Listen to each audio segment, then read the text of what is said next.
Donc merci aux organisateurs, merci aussi de donner la parole à l'animateur, au modérateur que je suis en tant que responsable d'un CAUE, parce que nous représentons les partenaires d'une belle aventure où il y a plein d'organisations et de gens sur le territoire. Donc Monsieur Montrieux nous rejoint, Émeric Robin, j'appelle tout de suite Jean-Louis Subilo et Jacques Hippolyti et Marion Lacaze pour venir et éviter quelques mouvements après l'intervention de Raphaël Alessandri, qui est directeur d'études à la mission bassin minier, qui est architecte urbaniste et qui va nous donner une petite introduction avec la présentation, asseyez-vous je vous en prie, de ce qu'est le concept de treille minière. Par cette table ronde, vous verrez qu'on sera tout à fait dans la suite et la logique de ce qui nous a été présenté à l'instant. La notion d'évolution nous amène à la notion de projet.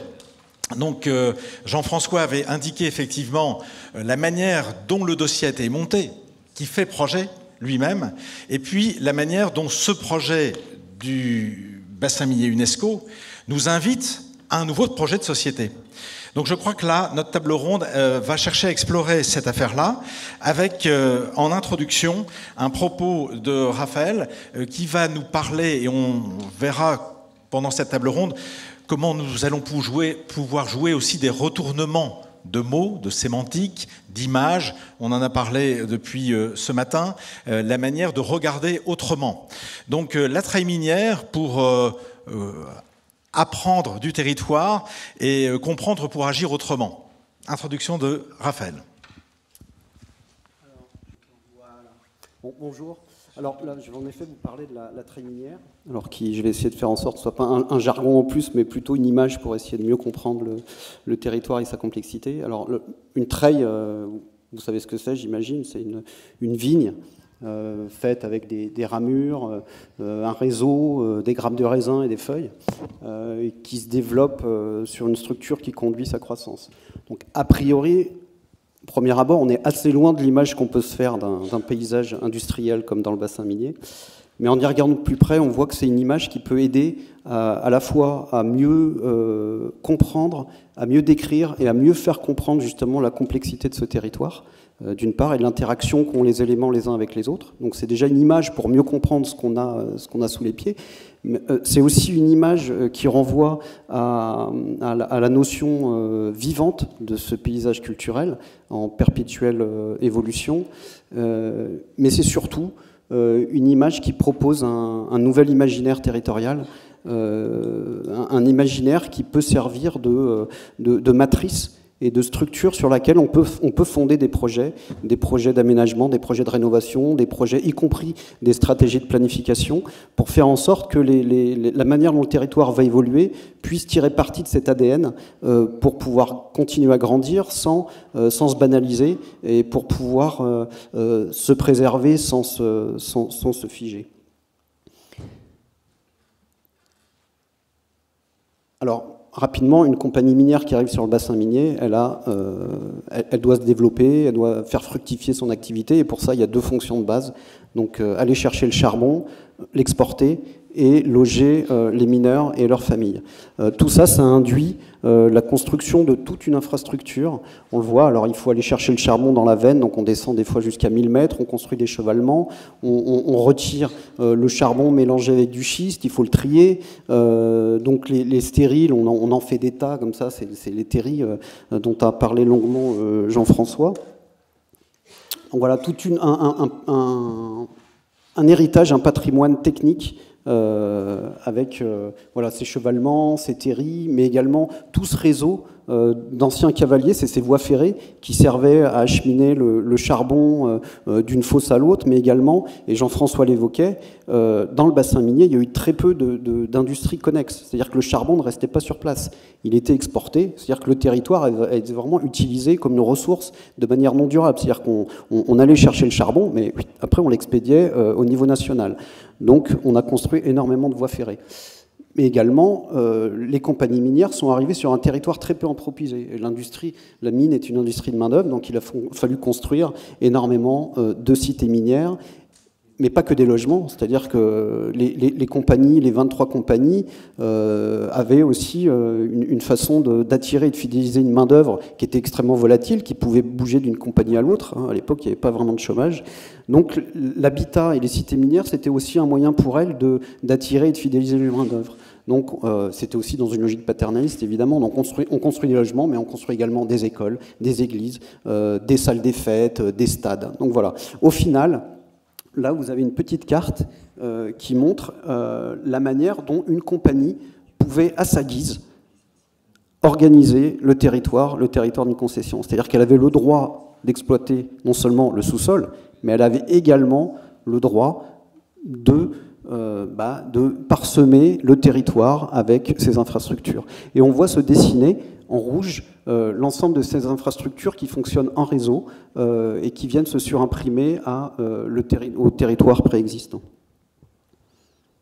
Donc voilà, si on devait zoomer sur une commune, voilà le sens que prend cet héritage aujourd'hui. C'est-à-dire que le paysage culturel tel qu'il a été reconnu et inscrit, c'est pas une somme d'éléments comme ça épars, plus ou moins exceptionnels. C'est-à-dire que c'est la somme d'éléments, alors parfois exceptionnels, comme on voit là, la fosse d'Arambert, qui est un des grands sites miniers, mais on a également du patrimoine du quotidien, on a des paysages nouveaux qui sont nés de l'affaissement des terrains et de l'émergence de l'eau en surface.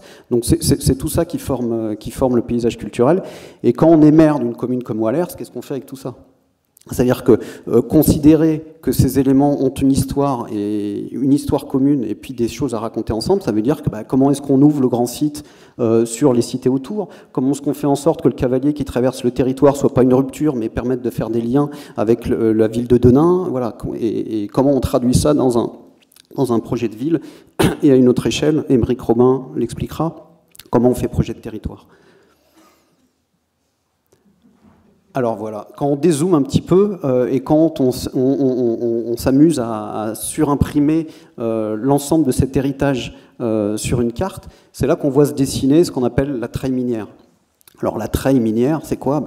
On peut considérer que les cités minières, ce sont les grappes de raisin, que tous ces anciens sites néonaturels, terris, ce seraient les feuilles, et le réseau de cavaliers, les rameaux.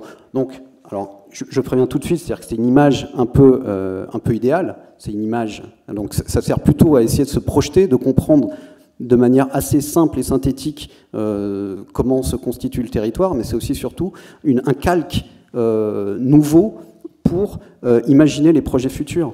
Aujourd'hui, la treille minière n'existe pas. C'est-à-dire que pendant des années, l'image que vous avez vue là, que vous voyez là, en fait, c'est 10 ans de travail qui ont été conduits pendant la candidature. Avant ça, les cités minières, c'était une somme de logements. C'était pas des quartiers miniers. Il fallait les gérer, les rénover, les mettre aux normes. Les cavaliers des mines, on les voyait même pas. C'est-à-dire qu'ils ont disparu, des infrastructures ont été tronquées, des ponts ont disparu, c'est-à-dire que ça n'était pas dans l'imaginaire. Donc le fait de travailler sur la connaissance de cet héritage, ça nous permet de rajouter une nouvelle couche et qui vient se surimprimer aux centralités existantes, au réseau de transport en commun. Donc ça ne vient pas évidemment effacer, mais ça vient juste un élément de compréhension. Et c'est extrêmement important parce que si on ne le voit pas, on se trompe. C'est-à-dire qu'on va se tromper dans les projets d'aménagement. On va se tromper quand on fait un SCOT, on va se tromper quand on fait un PLU, on va se tromper quand on rénove une cité, si on ne prend pas en compte la complexité de ces structures sous-jacentes. Donc voilà, la treille minière, c'est... Je vais essayer de vous montrer avec des exemples concrets comment elle peut influencer les projets pour garantir de pouvoir toujours concilier évolution du territoire et préservation de ce qui fait son identité. Donc je ne vais pas parler longuement des cités minières parce que ça va faire l'objet d'un table ronde tout à l'heure, mais quand même, vous parlez de l'exemple des cités Lemay et Sainte-Marie parce que ça a été un point de bascule dans la manière d'aborder la rénovation des cités minières. C'est-à-dire que pendant des années, on a mis aux normes.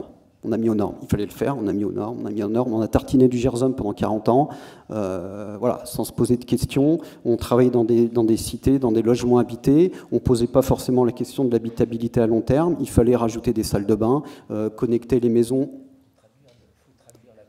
Le Gersum, groupement interministériel de rénovation des zones minières. Une politique essentielle mais non suffisante pour garantir l'attractivité de ces quartiers. C'est-à-dire que pendant 40 ans, alors je pourrais en parler longtemps, mais en gros, Charbonnage de France se retrouve avec un paquet de 120 000 logements au départ. Qu'est-ce qu'on en fait? Donc voilà, des tensions entre les collectivités, l'État, Charbonnage. Au final, ça revient dans le Sogimo, Soginorpa, mais se pose la question de qu'est-ce qu'on fait avec cet héritage. Donc ça n'avait pas été rénové pendant des années, puisque c'était un actif, c'était pour loger des mineurs, des ouvriers. Aujourd'hui, c'est fait pour loger des gens. Bref, donc pendant des années, on a mis aux normes sans se poser forcément des questions dans une logique très technique.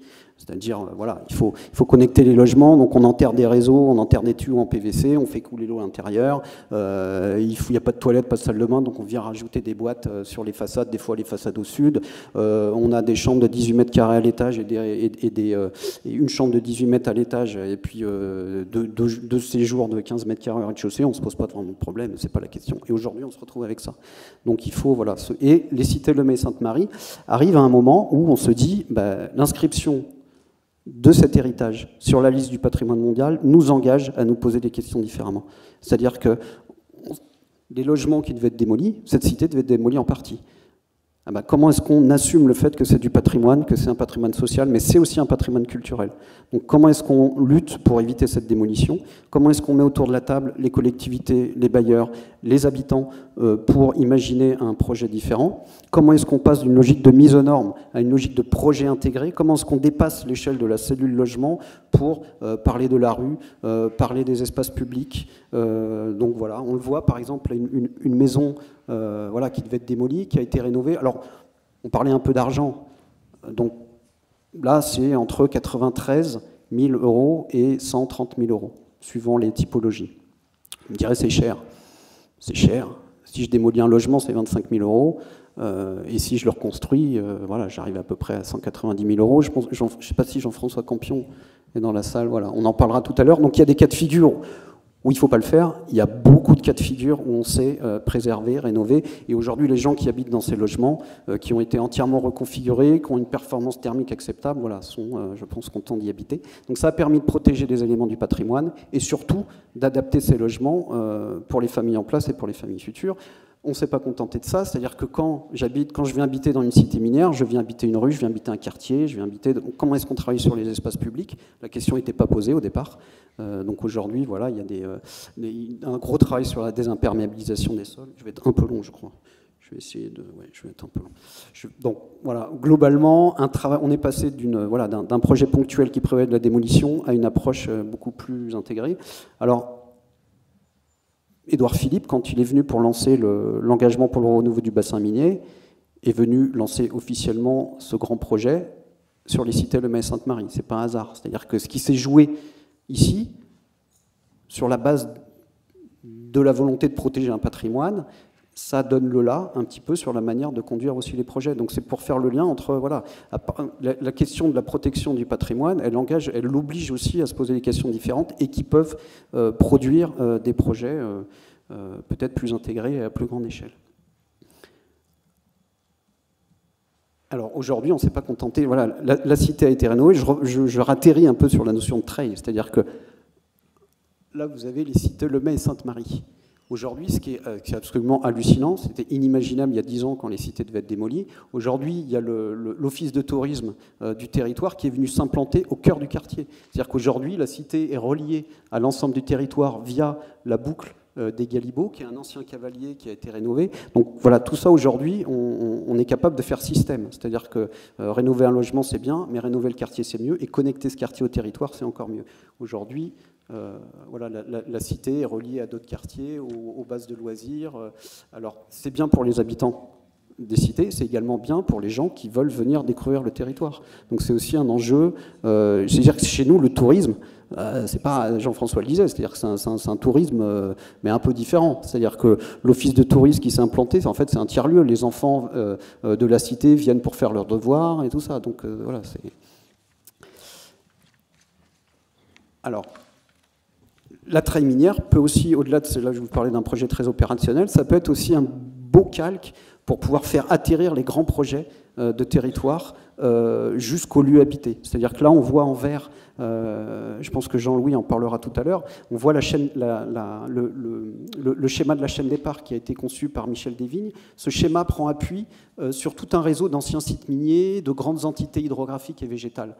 Et si on s'amuse à superposer ce schéma de grands projets, de grands parcs à la treille minière, on voit qu'on peut quasiment tirer la chaîne des parcs jusqu'aux portes des jardins, des maisons. C'est-à-dire que prendre en compte cet héritage qui reste un potentiel, mais le garder en tête comme un calque quand on fait des grands projets, ça permet d'assurer une greffe paysagère, urbaine et sociale entre ces projets et l'ensemble des quartiers.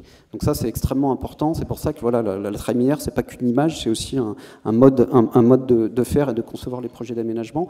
Rapidement également, en rouge, j'ai signifié les cités concernées par l'engagement pour le renouveau du bassin minier.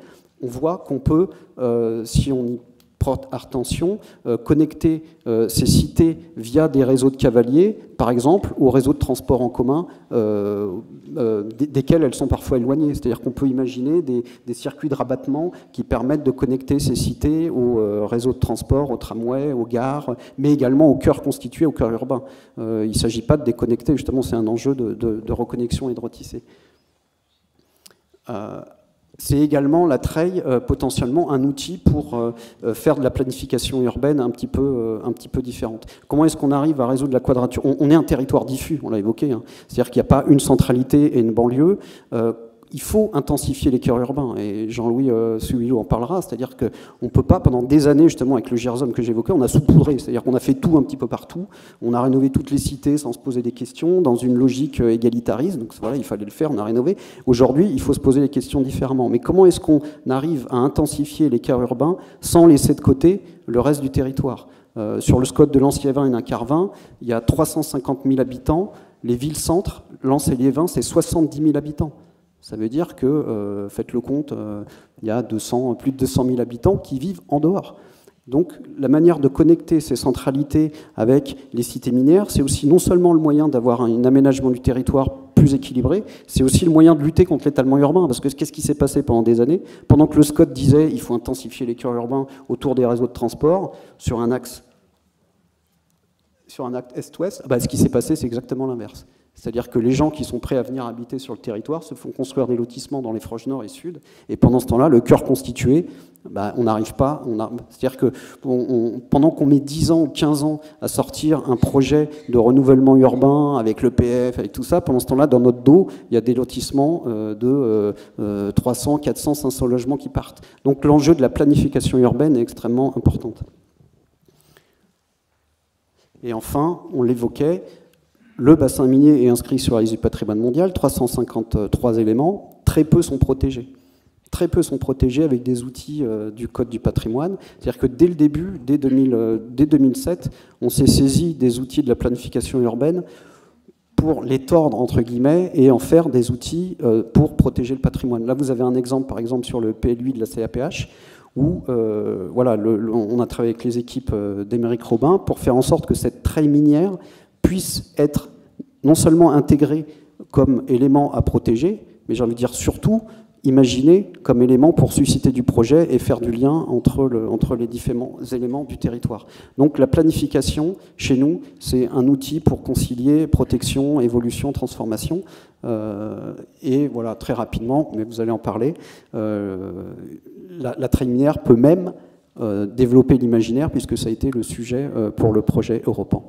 Donc voilà, en conclusion, pour nous, très rapide, la treille minière, c'est vraiment un outil, un imaginaire qui est à disposition, c'est-à-dire que c'est une ressource disponible pour faire du projet et garantir surtout que ces projets soient conformes à l'ADN du territoire. Je vous remercie. Merci Raphaël. Merci Raphaël. Tu as convoqué donc une forme, tu as parlé de calque, mais c'est plus qu'un calque, c'est une empreinte avec tous ces marqueurs, c'est un mot que j'aime bien utiliser, qui sont à questionner pour une dimension du projet. C'est ce qui caractérise la table ronde, donc je t'invite à rester avec nous. On ne te mettra pas à contribution parce que tu le seras cet après-midi, mais tu pourras comme ça répondre s'il y a des questions ou des précisions qui seraient utiles. Donc la table ronde qui nous concerne, c'est bien le projet d'aujourd'hui et de demain. Et en vous les présentant, merci à ceux qui ont préparé et invité ceux qui sont avec nous. Je vous présente Vincent Montrieux, qui est directeur à la sous-direction de la qualité du cadre de vie au ministère de la Transition écologique et solidaire. Donc un grand serviteur de l'État. Un grand témoin, mais aussi un homme impliqué dans l'aménagement des Hauts-de-France, que vous connaissez pour beaucoup, Jean-Louis Subilot, urbaniste aménageur, qui a été à l'origine de la mise en place du cercle de qualité de Rallens, entre autres. Aymeric Robin, donc l'élu, qui est le témoin de notre dimension table ronde sur cette question du projet à l'échelle du grand territoire. Et c'est intéressant, Aymeric Robin, parce que vous êtes maire de Rheims, mais aussi président de la communauté d'agglomération de la Porte du Hainaut. Et puis, il n'y aurait pas de projet s'il n'y aurait pas de concepteurs et de maîtres d'œuvre. Et donc, je salue et j'accueille Jacques Hippolyti et Marion Lacasse, qui sont tous les deux architectes et lauréats d'un Europan. Alors, on va parler de process, forcément, on va parler d'assemblage, et je vais donner tout de suite la parole à Vincent Montrieux, parce que Raphaël nous a quand même indiqué, derrière des procédures, que nos territoires sont le reflet, quelque part, l'impression, tu as utilisé le mot calque, mais là on pourrait dire l'impression, on a parlé de procédure de GIRSOM, donc c'est des initiales, merci à Philippe d'avoir fait préciser ce que c'était, mais on pourrait se dire, quelque part, notre époque est en train de marquer à nouveau le territoire. Catherine a parlé des panneaux photovoltaïques et de plein d'autres choses. Alors, Monsieur Montrieux, peut-être quelques précisions à nous apporter. Vous pilotez une sous-direction avec deux pôles qui s'articulent et qui ont des choses à nous dire par rapport à ces notions d'enjeu et d'accompagnement. L'État porte des projets à accompagner cette candidature et maintenant il s'agit de la faire vivre. Alors comment vous voyez ça avec les outils dont on dispose aujourd'hui à travers un regard d'un ministère sur un territoire comme celui-là? Merci. Oui, alors effectivement, l'intérêt de cette sous-direction, c'est qu'à la fois, elle accompagne les porteurs de projets dans leur volonté d'une inscription au patrimoine mondial, puis ensuite dans la gestion, elle s'occupe également des sites classés, donc on va voir que c'est un outil, et également elle a un volet urbanisme réglementaire, et on va voir, en fait, ça va être je pense une partie de l'intervention de tous, que l'urbanisme réglementaire est un outil qui permet à la fois de protéger, mais également de faire vivre un territoire qui fait l'objet d'une inscription au patrimoine mondial. Alors, c'est quelque chose qui est ressorti dans les débats de la première table ronde, qui m'a particulièrement marqué, c'est effectivement ce classement de paysages culturels évolutifs vivants. Donc paysage culturel évolutif vivant, c'est-à-dire qu'effectivement qui doit s'adapter au quotidien. Et j'aurais envie de dire que la spécificité peut-être du projet bassin minier, c'est que cette notion de paysage culturel évolutif était quelque chose qui existait ab initio. Je prends d'autres exemples. Par exemple, récemment, j'avais des échanges, par exemple, sur le patrimoine mondial Causse et Cévennes, où il y avait des interrogations autour du retour du loup dans cette région, avec effectivement un agropastoralisme qui s'est construit, en tout cas fin du 19e et surtout au 20e, avec la disparition peu à peu de ce prédateur. Donc effectivement, pas besoin de mettre de clôture ou ce genre de choses ou de trouver des solutions. On a un retour donc il va falloir que le territoire envisage éventuellement d'évoluer, pour voir comment il peut répondre à cette problématique dans des situations différentes où on n'a plus des enfants qui sont des petits bergers qu'on peut envoyer dans la montagne. Voilà. Et donc tout ça pour illustrer que dans le cas du bassin minier, on était dans une situation où le caractère évolutif existait dès le début, donc ce qui vous a permis de le prendre en compte dès le début.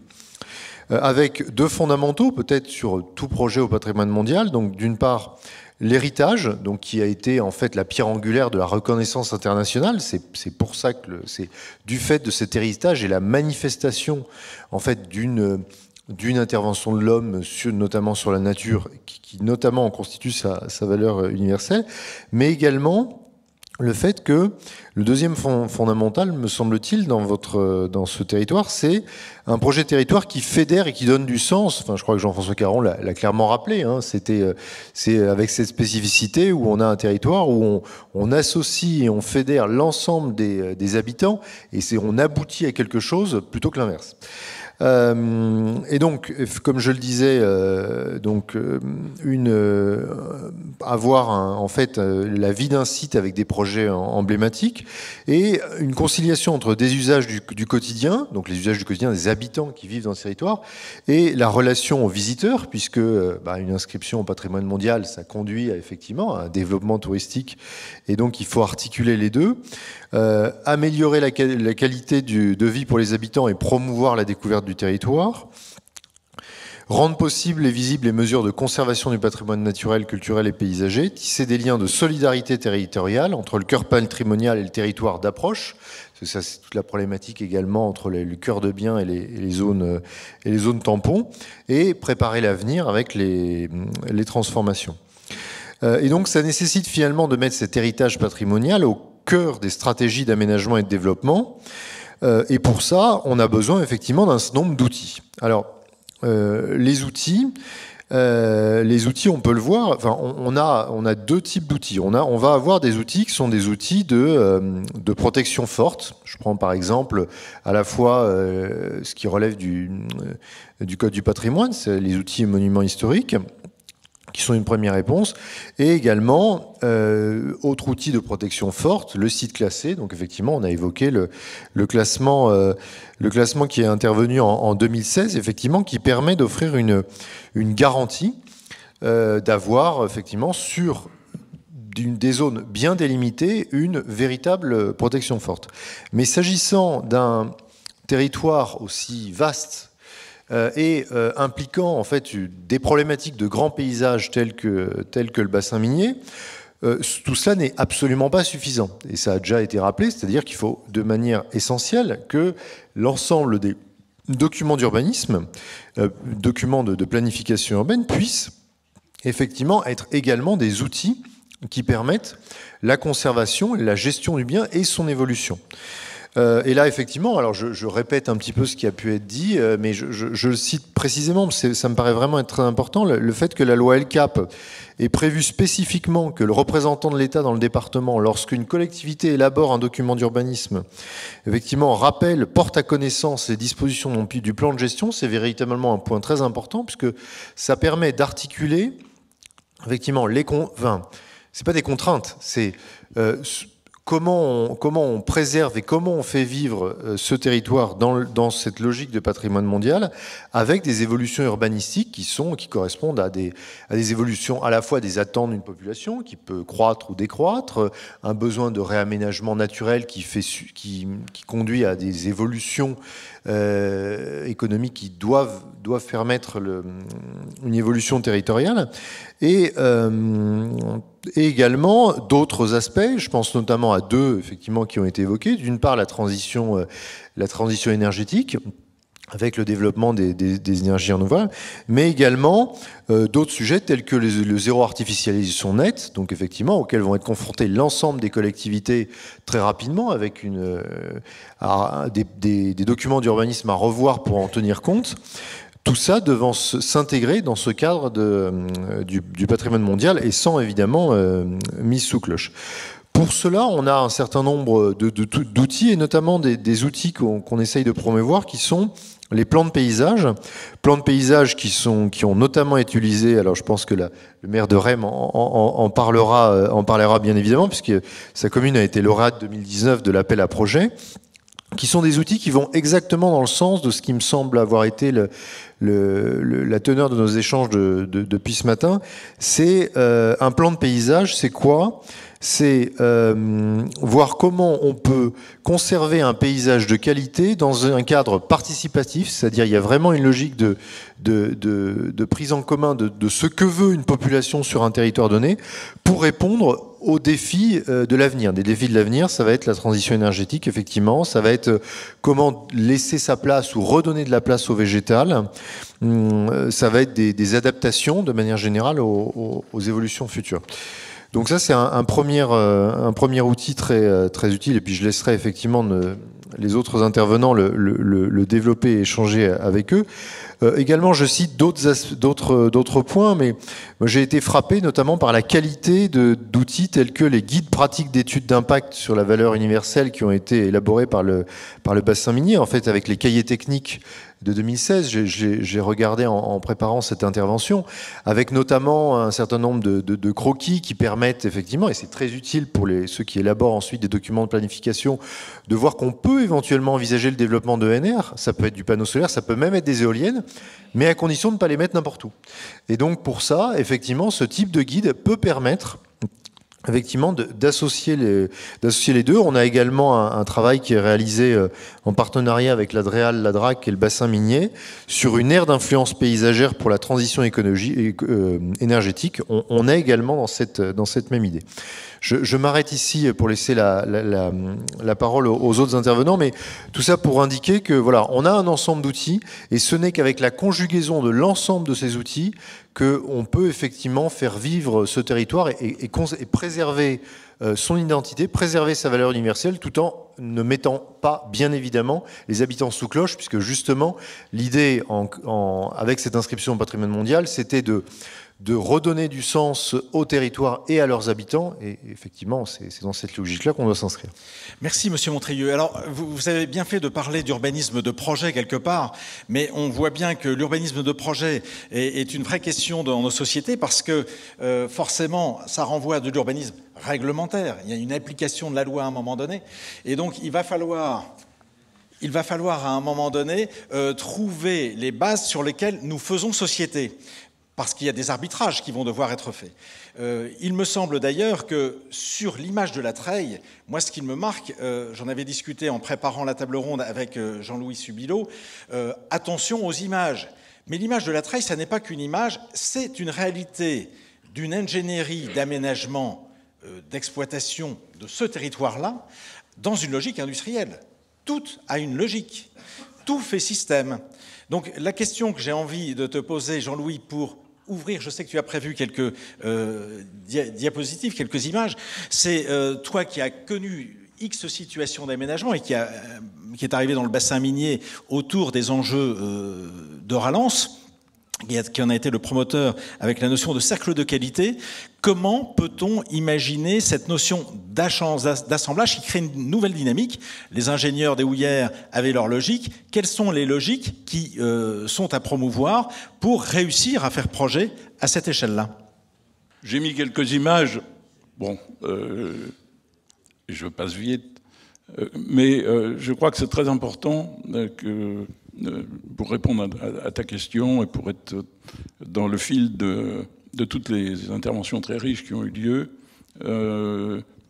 qu'on prenne au sérieux effectivement cette structure urbaine très difficile à définir, très originale, qui à la limite méritait à elle seule d'être classée à l'UNESCO. On a vu beaucoup de paysages, de sites industriels, mais je crois que... est-ce que c'est une treille?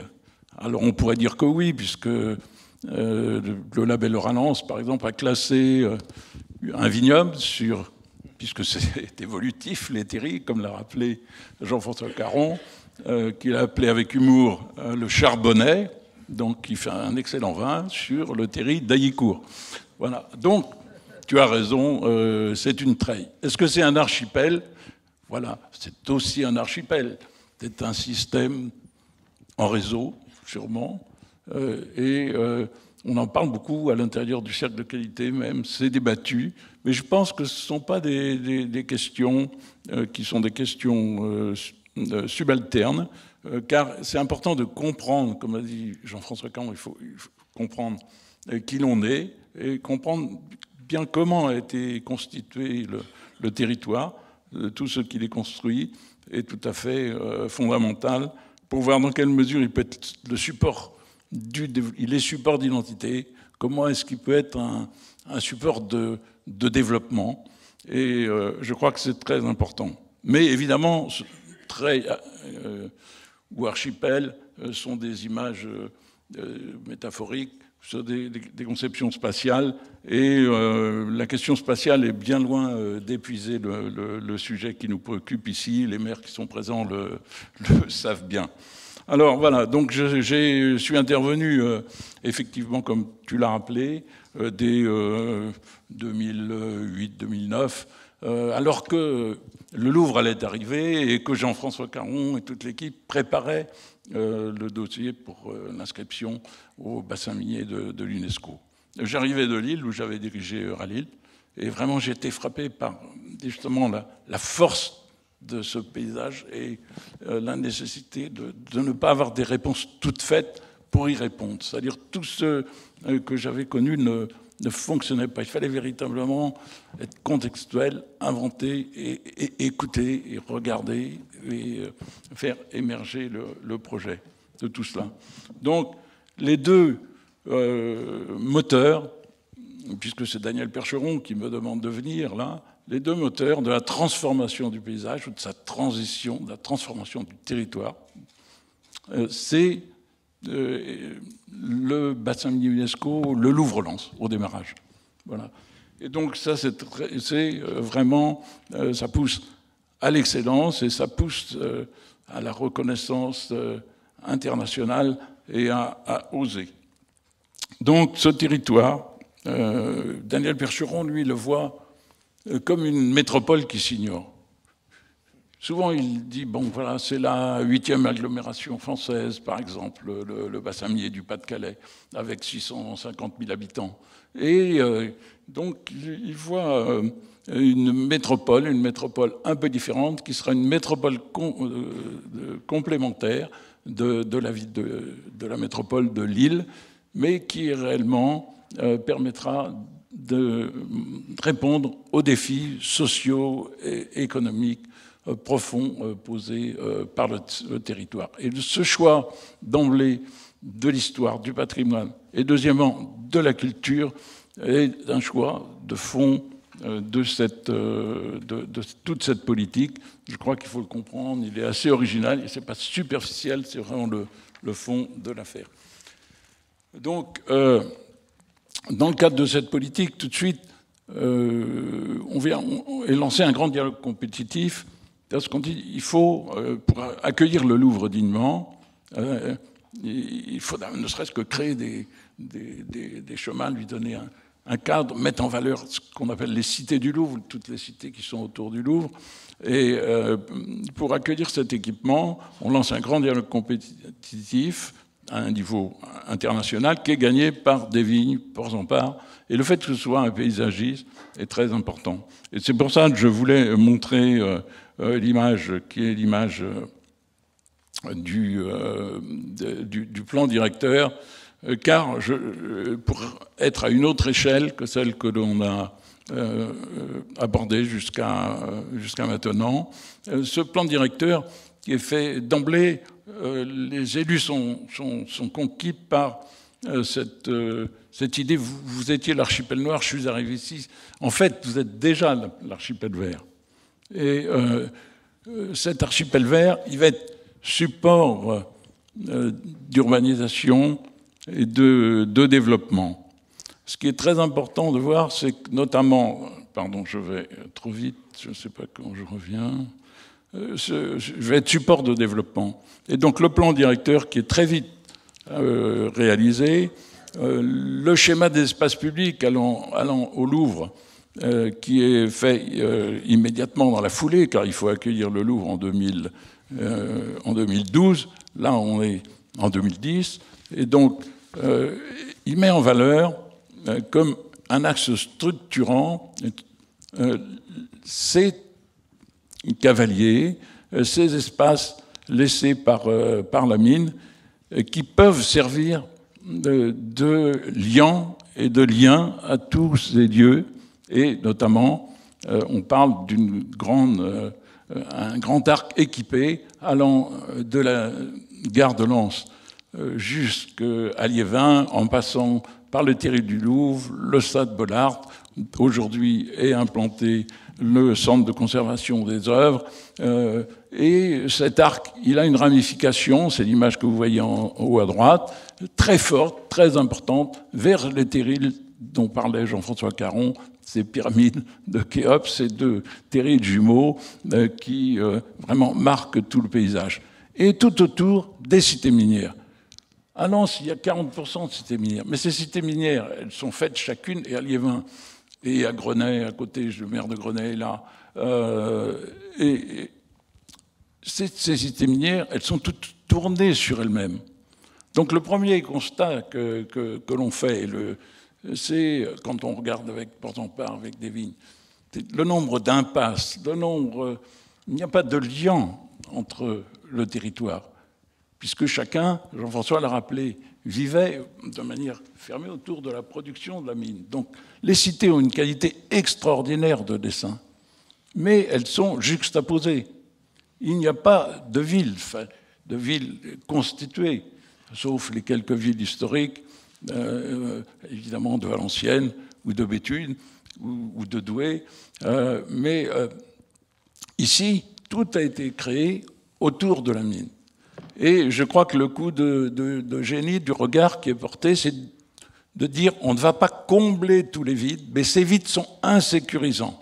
Donc il y a ce qui est laissé par la mine, qui peut servir de lien, notamment de lien vert, qui a été récupéré en partie par la nature, mais qu'il faut prolonger. Ce n'est pas du mimétisme. Par exemple, pour aller jusqu'à Liévin, il y a une grande zone commerciale. Eh bien, avec des vignes, on pense qu'on peut le transformer en une sorte d'archipel, un chevelu vert qui va être le lien de cet ensemble, ce grand ensemble d'espace. Car l'échelle est considérable. Donc, on fait ce plan et on s'aperçoit que dans les vides, même dans les grandes emprises laissées, il y a 20 ans, 30 ans, 40 ans de développement possible dans un territoire qui ne gagne pas de population. Et donc, il faut absolument, et monsieur le directeur, vous l'évoquiez tout à l'heure, arrêter la périurbanisation et considérer que ce sont ces vides au cœur du territoire qui ont de la valeur et qui vont être la structure qui fait sens. Il faut aussi densifier en partie sur ces vides. Là, j'ai mis un projet qui émane de ce plan directeur qui est suivi dans l'ensemble de la centralité, auprès de la gare de Lens, mais il faut aussi densifier, réaménager les espaces publics sur l'ensemble de ce territoire. Alors, je vais venir à un deuxième moment où j'ai dû intervenir. C'est donc pour le RBM, quand le gouvernement m'a demandé de faire une mission sur l'ensemble du bassin. Le fameux rapport Subilo. Oui, enfin, donc nous avons travaillé avec le Conseil général du développement durable, avec une inspection de l'architecture. Ce rapport sur le bassin minier, il a été fait dans un esprit d'abord de concertation avec les élus. J'ai souvenir d'avoir rencontré le maire de Rhêmes.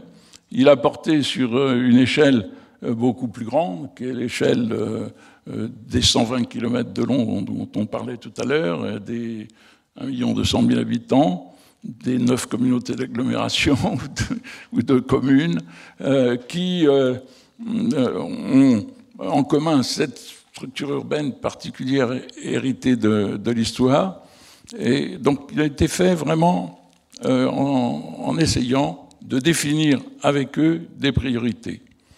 Donc la méthode a été de dire que le projet, le renouveau du bassin minier ne pouvait venir que d'une approche intégrée, systémique, comme l'a rappelé tout à l'heure Raphaël Sandry, qui était une approche qui, certes, comme on nous l'avait demandé au démarrage, cherche à rénover le bâti, notamment d'opérer une rénovation énergétique d'une partie de ces 70 000 logements qui demeurent, 70 000 à 80 000 logements qui demeurent. Mais très vite, nous avons dit qu'il fallait faire, d'une part, passer de la maison véritablement à la cité, comme la mission Bassin-Minier l'avait pratiqué depuis longtemps avec ses cités pilotes, que ces cités pilotes, qui étaient parfois mises en cause par le bailleur comme coûtant trop cher, étaient une solution, mais elle était une solution pour autant que l'on accélère considérablement le rythme de la réhabilitation des maisons minières et que l'on passe largement à un doublement, passer d'au moins 700 à 800 par an à si possible, près de 1500, voire 2000 logements par an, pour ne pas mettre 30 ans à rénover l'ensemble de ce bâtiment. Deuxièmement, que cette rénovation, elle devait porter sur la cité tout entière et donc ne pas oublier les espaces publics qui sont des éléments essentiels, permettent des transformations, notamment des transformations architecturales, de temps en temps en démolissant à l'intérieur d'une cité, en faisant un concours, en respectant l'échelle, mais de manière à pouvoir diversifier la population, à pouvoir avoir peut-être l'intégration d'éléments nouveaux, d'équipements ou d'activités dans une cité. Et donc ça a été un élément majeur.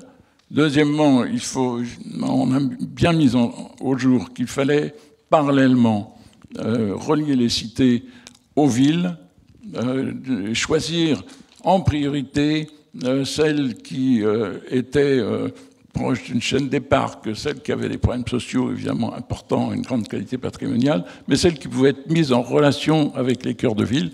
Car un des problèmes de ce modèle global est celui de la mobilité et de la difficulté, notamment pour les jeunes, pour les personnes ayant moins de moyens sociaux, à venir jusque aux équipements et aux centres-villes. Donc, ça, c'était un élément important de souligner l'importance de l'espace public et l'importance du lien avec les villes. Ensuite, nous tenions beaucoup, dans le rapport sur le bassin minier, à faire en sorte que l'ensemble des aspects traitant de l'éducation, de l'économie, soient considérés dans l'aide du gouvernement. Tu insistes beaucoup sur les questions de centralité et de poids critique. Voilà. Hein. Alors, donc, si vous voulez, nous proposions comme méthode de choix des priorités, ce que j'ai appelé les projets en grappe. Je poursuis la métaphore de la traille minière, et vous aviez là, à l'instant, ce que nous avons mis dans le bassin minier, dans le rapport sur le bassin minier, pour chacune des centralités. Douai m'avait reproché qu'il n'y figure pas, mais nous avions l'agglomération de Lens, l'agglomération de la CAC, l'agglomération valencienne, et puis l'agglomération de Béthune-Bruyères.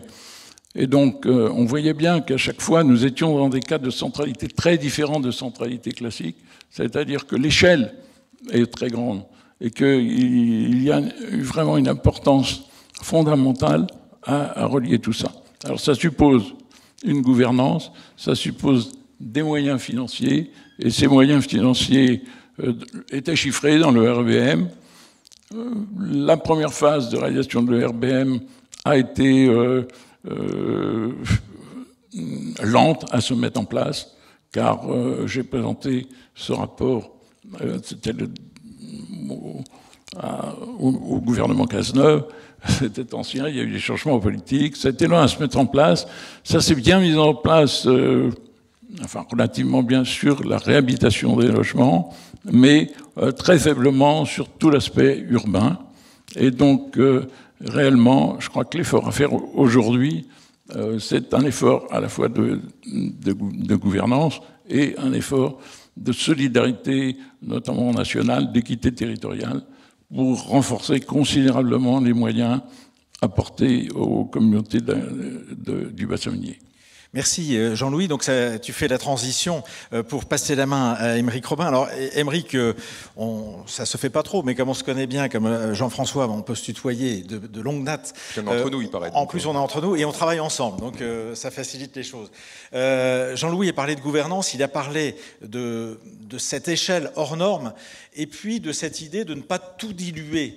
Alors quand on est maire d'une commune minière comme Rem, avec d'un seul coup une reconnaissance qui apparaît, comment l'élu prend cette décoration quelque part, cette charge, cette nouvelle charge aussi, et comment il peut la transmettre auprès de ses habitants. Donc ça a été dit, il y avait des mécanismes au niveau des clubs mis en place en préparation de la candidature UNESCO, et puis tu es devenu président de la communauté d'agglo. Alors ça c'est intéressant parce que dans la gouvernance, dans la dimension des différentes échelles, qu'est-ce qui est reçu à l'échelle d'une commune et qu'est-ce qui devient responsabilité à l'échelle d'une agglo, sachant que le bassin minier, il est à cheval, ça a été dit par Jean-Louis, sur un certain nombre de communautés de communes et d'agglomérations, et à l'échelle de 2 départements. Donc là, à un moment donné, comment l'élu se trouve en articulation de ces différentes échelles pour conduire le projet? Tu peux nous dire un peu ton expérience et la manière dont tu as vu les choses ou pris la charge? Eh bien, finalement, je vais reprendre l'expression de tout à l'heure, on change de lunettes. On prend une autre dimension et donc on change la vision globale de l'intervention. Et cette trail minière, qui a été un concept fort, est tout de suite devenue une évidence génialissime pour nous, les élus. C'est devenu une veine, un fil conducteur de l'aménagement du territoire et de la planification du territoire, certes au départ à l'échelle de la ville de Rem, mais qui a pu se dupliquer ensuite dans le cadre de l'élaboration du PLUI et d'autres outils de réflexion d'aménagement du territoire à l'échelle de l'agglomération. Pourquoi c'était si génialissime d'évidence? Il fallait le penser d'abord, Raphaël, et je félicite toutes les équipes qui ont pensé. Mais c'était un éclairage nouveau parce que ça nous a permis d'avoir ce fil conducteur, d'être à la reconquête à la fois urbaine et humaine. Alors je m'excuse, reconquête, ça a été un petit peu vampirisé là dans la dernière séquence électorale, mais ça reste un mot noble, reconquête urbaine et humaine. Pourquoi? Parce que le défi qui nous était posé sur le bassin minier, c'était à la fois de redonner de la fierté aux habitants, de relever la tête, de dire que nous sommes fiers de cette histoire, de cette contribution à l'effort national. On a chauffé la France, on a chauffé une partie de l'Europe, et on a été brutalement abandonnés. On faisait le parallèle avec la pêche. Je suis allé à Saint-Pierre-et-Miquelon, qui a une histoire similaire autour de la pêche, des habitats typiques, des folklores, des empreintes sociologiques, anthropologiques. Et l'habitat et le bassin minier, son habitat, ses habitus, son aspect anthropologique existe, est fort. Et donc, cette réflexion, finalement, la chance que j'ai, c'est d'être sur un terrain de jeu formidable, à l'échelle d'une agglomération, avec une ingénierie, avec des moyens, a permis d'absorber toutes ces dimensions-là. Cette dimension humaine, donc je le disais, j'y reviendrai parce que la question anthropologique est très importante. Et cette question urbaine, où bien sûr qu'on était fiers d'être à l'UNESCO, même si ça pouvait apparaître une idée un peu folle.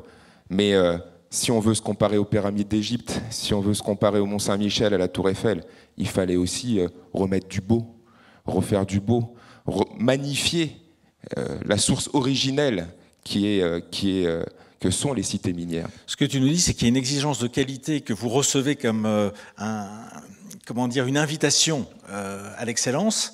Et du coup, est-ce que cette invitation à l'excellence va bouger les manières de faire? On se doute, on va en reparler après sur pourquoi un Europan et pourquoi aller chercher justement des processus d'invention nouveaux. Mais est-ce que ça bouge sur la question du programme? Moi, ça m'intéresse assez bien par rapport à ce que nous a dit Jean-Louis tout à l'heure, en disant on ne va pas faire tout partout, mais en même temps, les choses ne sont pas liées. Est-ce qu'à l'échelle d'une commune et d'une agglo, les choses se trouvent en évolution, parce qu'effectivement, on ne va pas mettre des gymnases partout, on va peut-être repérer dans telle situation patrimoniale un intérêt à faire différent à un endroit par rapport à un autre. Est-ce que ça aide à discerner? Oui, bien sûr que ça aide, parce qu'on réfléchit global, mais on agit local, et on remet du lien. Et donc, comment on fait pour que sur une même veine, donc sur cette trail à l'échelle de la porte du Hainaut, on soit différenciant par la qualité de la réponse qu'on apporte là où on intervient. Et il ne s'agit pas de faire partout pareil. Il s'agit d'aller rendre excellent, magnifier, mettre en exergue là où il y a un intérêt à agir, là où il y a des choses particulières, et on le voit sur l'Europan, Europan 16, qu'on a essayé de caractériser avec les short stories et donc ces interventions séquentielles. Enfin, moi, je ne vais pas faire la présentation à leur place, ils sont meilleurs que moi de toute façon. Mais ça veut dire que ce lien physique, à la fois par la nature ou par l'habitant, la cité minière, est ce fameux fil conducteur, j'insiste dessus, pour intervenir de façon différenciée, mais avec la même ADN, avec la même cohérence. Et c'est vraiment un appui parce que, ouais, depuis quelques années, alors je n'ai pas parlé de contraintes, c'est pas le terme qui convient bien, mais il y a des défis nouveaux qui nous sont posés, la zéro artificialisation, l'inscription à l'UNESCO, les enjeux de transition énergétique, les enjeux de transition écologique, les changements climatiques. Mais c'est super. Donc on a ça à prendre et à intégrer dans la différenciation de l'intervention publique. Alors on en parlait tout à l'heure, hein, la question du projet aujourd'hui avec les compétences d'urbanisme qu'ont les communautés d'agglomération. Comment vous intégrez cette dimension du projet urbain avec cette exigence et peut-être le calque que nous a présenté Raphaël tout à l'heure, comment vous prenez ces éléments en compte dans les documents d'urbanisme, comme nous l'avez expliqué tout à l'heure lors de la première intervention, cette idée que l'urbanisme de projet, il a des outils. Donc comment on fait vivre ça en ce moment, par exemple? Il y a des révisions de documents d'urbanisme. Est-ce que ces éléments-là sont discutés avec vos collègues élus?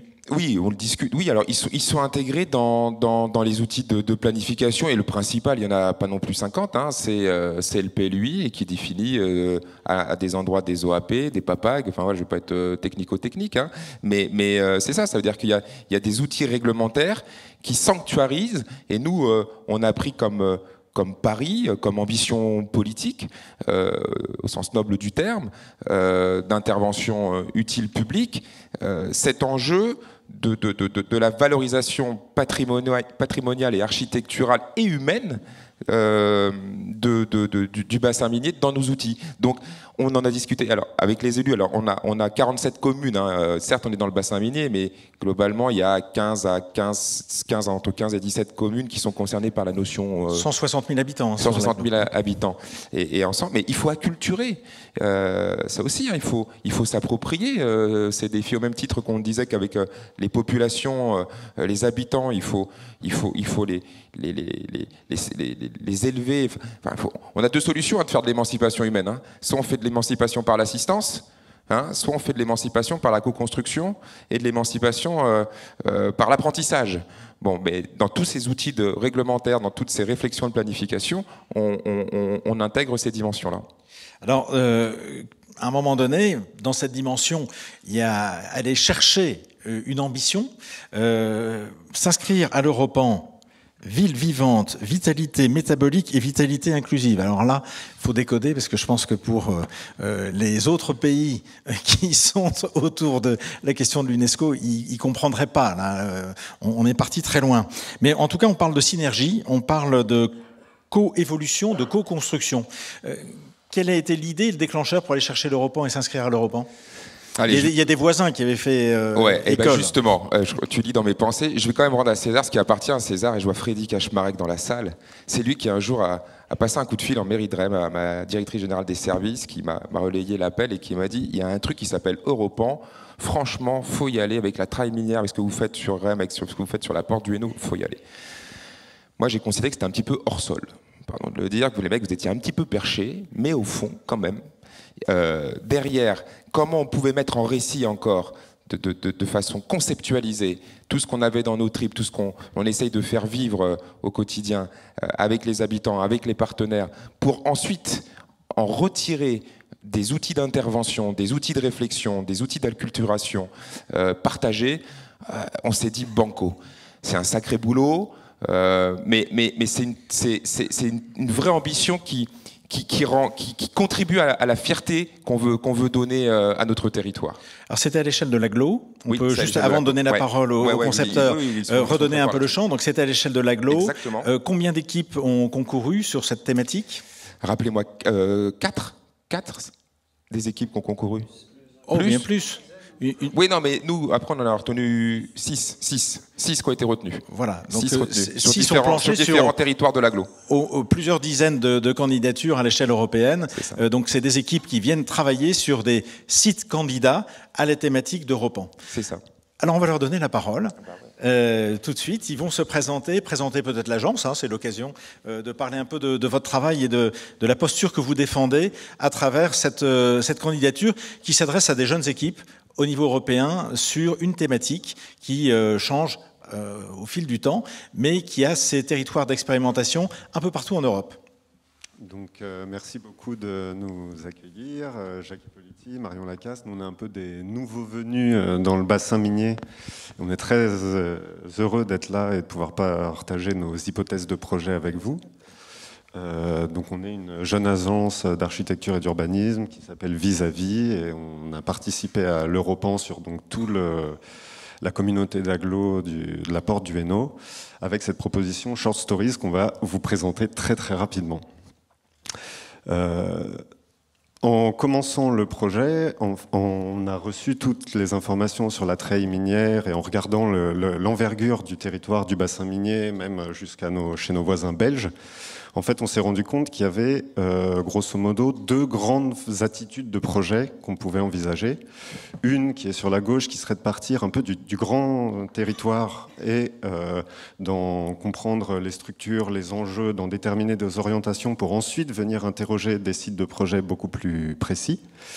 Et une autre en parallèle qui prenait en fait le sens inverse, une attitude un peu en zoom arrière, qui partirait de situations de projet, de questions très précises, très localisées, et de problématiques concrètes d'habitants, d'habitabilité, de fonctionnement de site, pour voir comment cette transformation, et si cette transformation, elle pouvait interroger un projet à très grande échelle dans ce zoom arrière. Donc nous, un peu nouveaux venus, donc on a commencé à essayer de trouver les bonnes lunettes pour regarder le territoire et en fait on a assez vite compris, notamment avec cette photo sur la gauche qui vient d'un autre territoire mais qui traduit en fait l'émergence du bassin minier. Qu'est-ce que c'est? C'est en fait des villes qui ont apparu en suivant un filon souterrain et qui ont émergé au milieu comme ça d'un territoire agricole. Et qui ont fait un urbanisme donc treille, archipel. Nous, on a appelé ça éparpillé ou fragmenté. Donc, les métaphores spatiales sont très utiles pour réfléchir, mais des morceaux de ville éparpillés dans le territoire, et c'est particulièrement le cas dans la CAPH, puisqu'on n'est pas du tout dans la situation Lens et Nain-Beaumont. On est sur une ville très compacte, mais plutôt des villes plutôt diffusé au milieu des champs, comme on a vu sur toutes les photos qui circulent depuis ce matin. Et en même temps, on a regardé comment les gens habitaient en fait aujourd'hui ce territoire-là, toujours dans cet territoire minier, dans cet héritage minier, mais peut-être avec une perception moins directe de l'héritage. Et là, on est dans un bassin d'effondrement qui sert en fait de plage. Et on voyait que ces 2 enjeux cohabitaient et étaient un peu la matière du projet, que ça allait être un peu dans l'écart entre les deux. Donc nous, en fait, on a choisi de considérer ce territoire comme un territoire éparpillé et fragmenté, et de voir que ça nous permettait aussi de compléter l'héritage minier de tous les autres fragments qui composent aujourd'hui le territoire et qui sont en fait très vivants, les zones humides comme je l'ai montré, mais aussi les infrastructures logistiques, l'agriculture et bien sûr les mines, les cités ouvrières, et donc de compléter notre horizon et notre regard pour essayer de en fait comprendre dans quoi on intervenait aujourd'hui. Donc c'est un peu une façon de se dire, c'est quoi cette ville dans laquelle on va faire un projet et dont l'héritage minier est une des composantes et qu'il faut intégrer dans la transformation.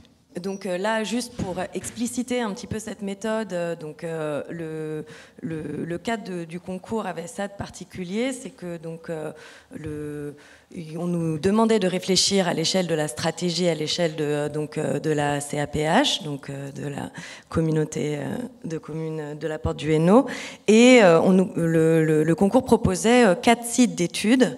Avec des situations très très particulières.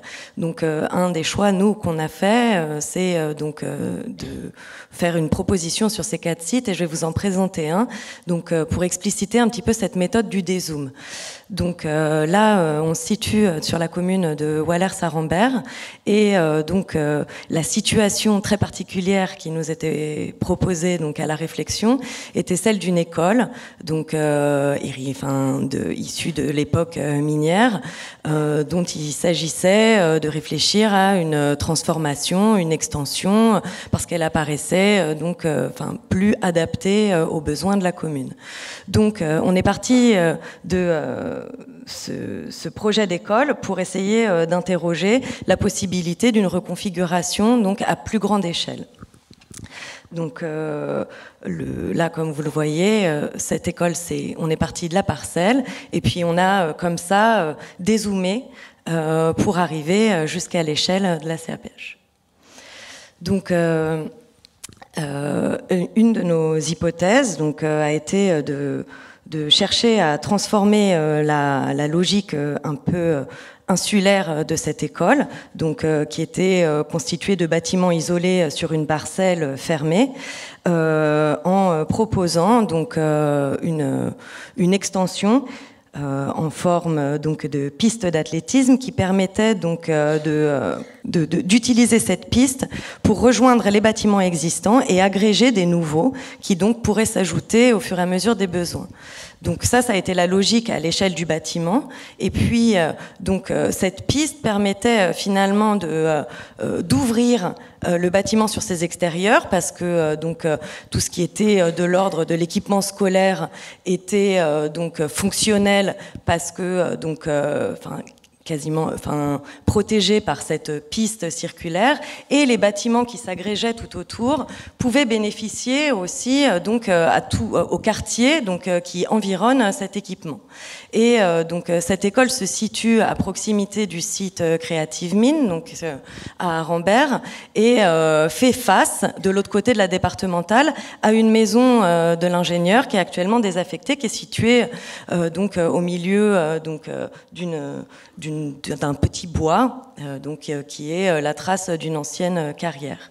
Donc, de cette transformation typologique de l'école, de bâtiments isolés dans une parcelle à des bâtiments entourant une cour d'école, on a commencé finalement à essayer de rejoindre donc les différents équipements liés à l'univers éducatif qui se trouvait autour. Donc pour imaginer ce qu'on a appelé un diffuse learning center, et l'outil après le changement, cette transformation typologique de l'école était de proposer des cheminements.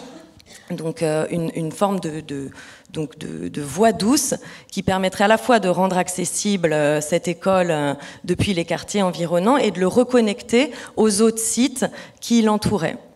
Et donc ce cheminement, après on a essayé de l'étendre aussi à une logique intercommunale, et de voir comment il pouvait permettre aussi de mutualiser, de réagréger tous les espaces communs, les équipements, et aussi rendre une accessibilité douce à des commerces, donc entre les 3 communes de Wallers, Arambert et Belin.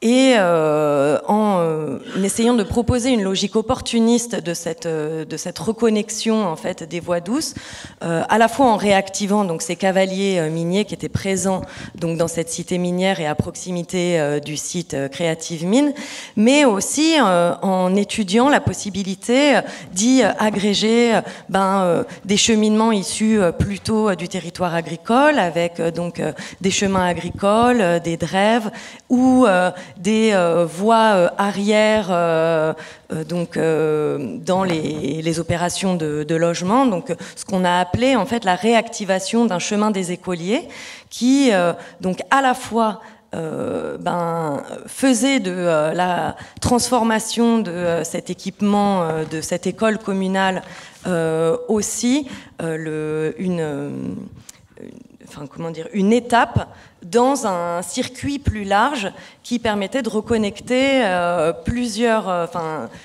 de mettre en commun donc tous les équipements de ces 3 communes et surtout en fait de les connecter à la gare. Et donc après, en dézoomant encore, on a essayé aussi de reproduire cette logique de boucle, de voie douce, en suivant cette logique donc d'opportunisme de reconnecter plusieurs types d'infrastructures et de les connecter à chaque fois à une gare, ce qui faisait apparaître aussi l'importance et la densité des gares dans le bassin minier et donc l'importance de s'y accrocher.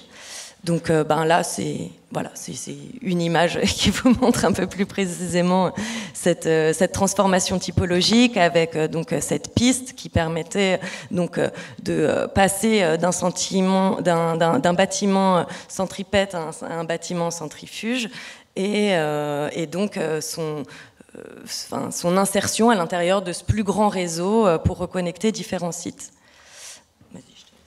Et donc juste pour finir, ça c'est la première nouvelle territoriale, donc un parallèle du grand récit de transformation. On a défini 4 nouvelles, histoires courtes. Et là c'est la première, mais on l'a fait avec différentes situations et différentes attitudes de projet à la fois, à chaque fois situées et particularisées par rapport aux enjeux. Voilà.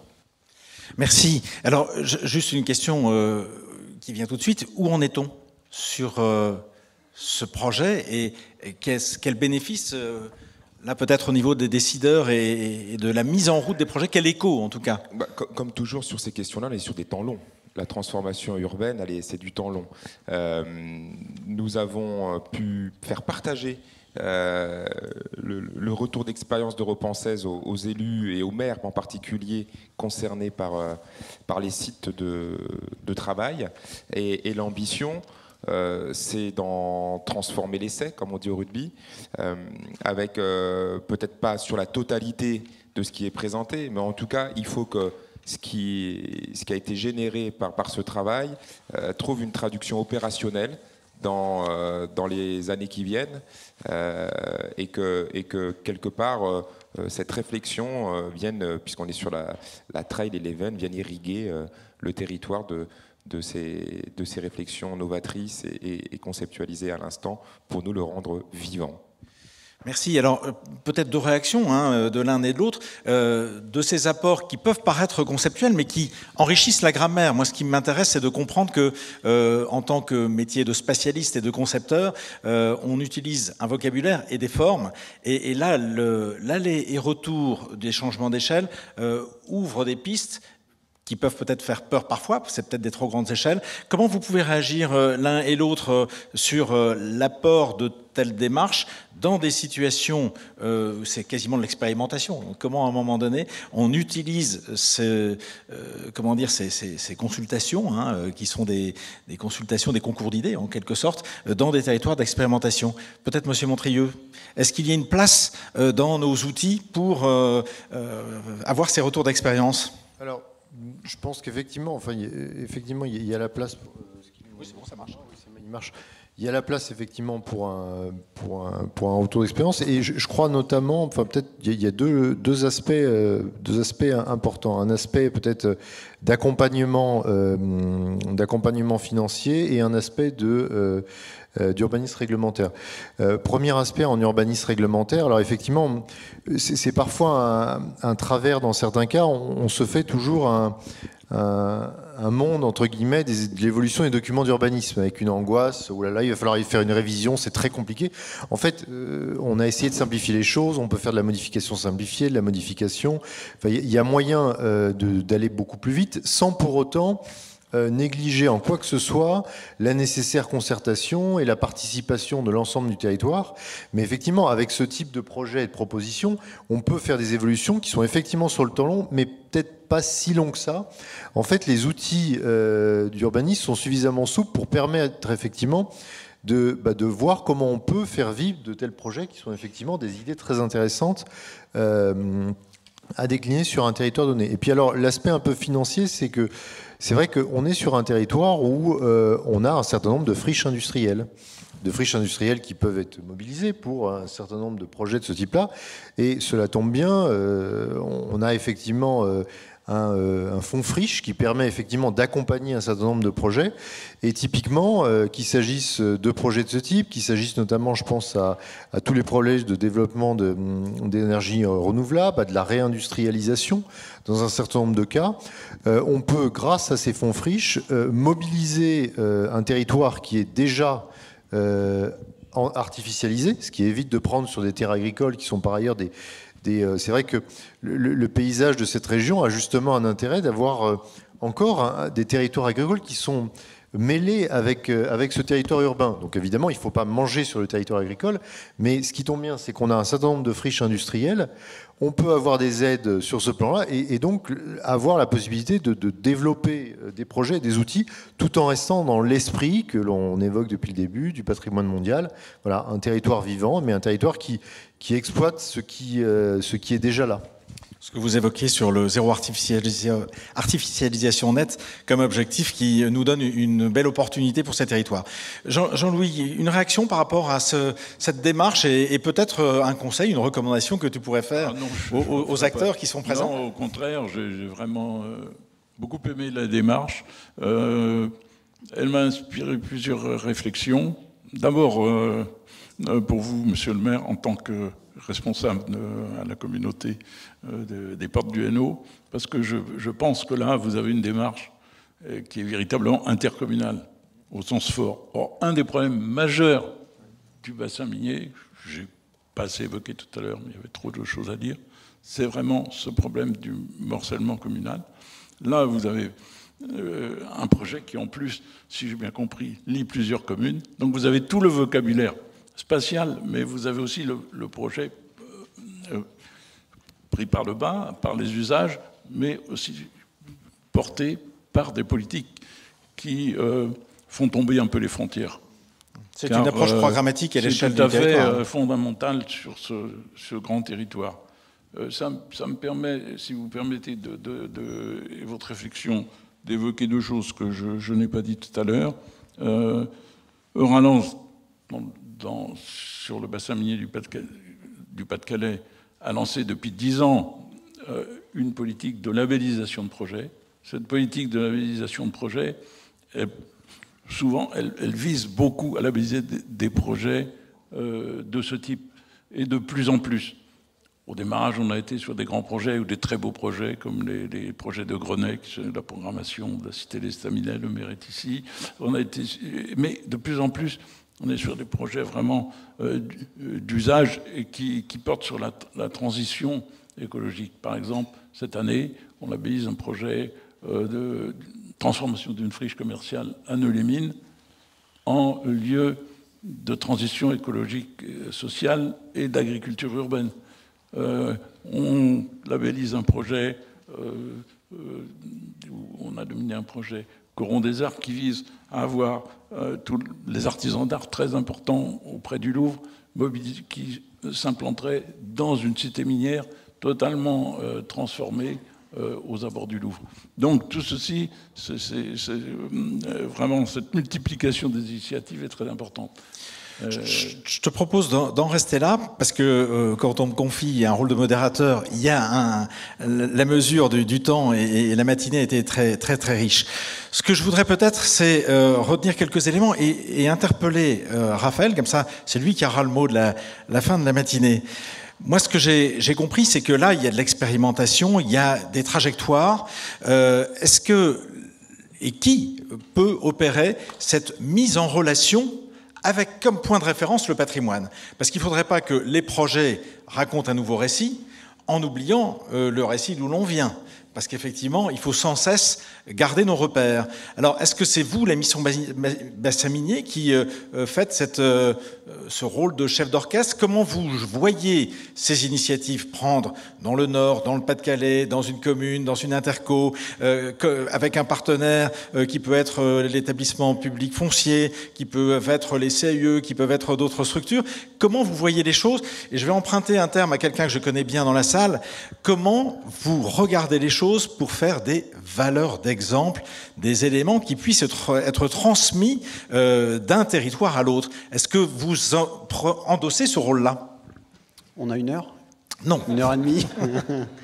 Non, bah alors la mission Bassin Minier, c'est un outil. C'est un outil d'ingénierie au service à la fois de nos mandants d'en haut, c'est-à-dire l'État, la région, l'État qui est garant de l'inscription du bassin minier, est garant sur le fait que, quelles que soient les transformations qui vont être opérées, ces transformations doivent se faire en préservant les raisons pour lesquelles le bassin minier a été inscrit. Donc voilà, l'État est garant, donc on travaille évidemment avec la DRAC, avec les ABF sur le territoire. Donc ça, c'est une première chose, c'est-à-dire que nous, on est un outil au service de l'État et de la région.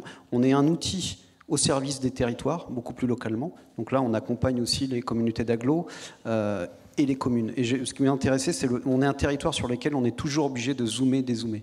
C'est-à-dire de réinterroger le projet local par rapport à la stratégie globale et les expérimentations. Et ça, c'est important. C'est-à-dire qu'on essaye toujours, on parlait des cités pilotes, les cités pilotes, elles sont nées d'une nécessité dans le plan de gestion patrimoine mondial d'imaginer des projets qui garantissent le fait que les gens continuent à habiter dans les cités, c'est un patrimoine habité, donc il faut que ce patrimoine, pour le préserver, il faut que les gens aient envie d'y vivre, mais également protéger son identité et sa valeur architecturale urbaine paysagère.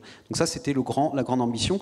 On l'a essayé de le traduire de manière concrète sur des projets. Ces projets, on fait des tests expérimentaux, donc la valeur d'exemple, la valeur de projet démonstrateur, c'est extrêmement important aussi, et ça nous permet de réinterroger la stratégie d'ensemble, et c'est comme ça que le RBM, on a travaillé avec Jean-Louis Subilo aussi sur voir comment ces expérimentations ont pu nourrir la stratégie globale qu'il a développée avec talent et puis en prenant en compte aussi l'ensemble des territoires. Donc voilà, le travail zoom, dézoom, et nous là-dessus, eh ben, on a un outil assez, assez souple, je pense qu'on nous utilise aussi pour ça. On est capable d'aller très loin dans l'opérationnel, et également toujours de redézoomer et de mettre autour de la table. Là, on évoquait par exemple l'étude sur les aires d'influence paysagère. On va lancer un comité de pilotage avec les services de l'État, les départements, la région, les communautés d'agglo, les communes, les SCOT, tout ça. Donc voilà, nous, 90% de notre boulot, c'est de faire du lien. Merci de ce témoignage, c'est très important par rapport à l'héritage patrimonial d'un bassin minier industriel dans une logique de production, où là, ici, le système de valeur n'est pas celui d'une extraction, mais celui de faire vivre un territoire. Et donc, merci à vous tous d'avoir témoigné de la manière dont on s'en occupe.